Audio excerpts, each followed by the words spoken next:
Okay, so I have a few minutes. I have a couple of spoons to give. I'm not going to keep engaging with this person. Like, obviously, they're young. They think they know everything. They'll get it over time. Hopefully.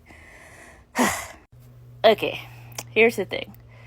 All this, like, purebreds have these are predisposed to these certain genetic disorders. That stuff is true. That's true.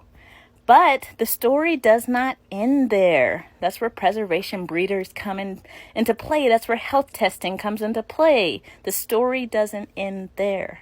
Also, that's where line breeding comes into play. Surprise! Why? So your whole name is Golden Doodles. You think just mixing breeds is just going to magically make all these disorders go away. That's not how genetics works. They won't go away.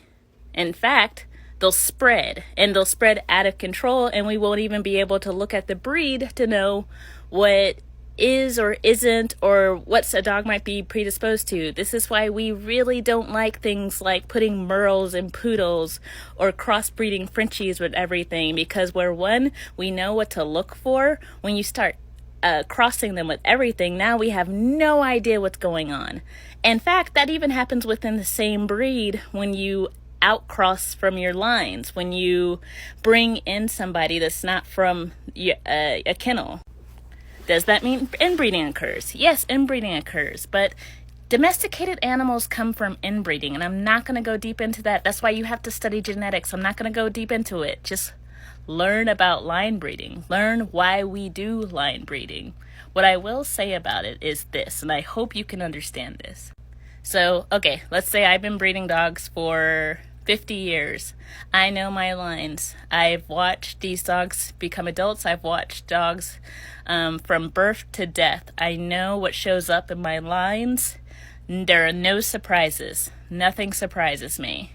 Every once in a while, I will use dogs outside of the line. Sometimes surprises pop up. I watch it for a couple of generations, and then I'm fairly familiar with what I'm going to see. If we just started mixing breeds willy-nilly, what's going to happen is you'll have no idea what's in your lines. DCM will start showing up in little dogs. Hip dysplasia will start showing up in random breeds.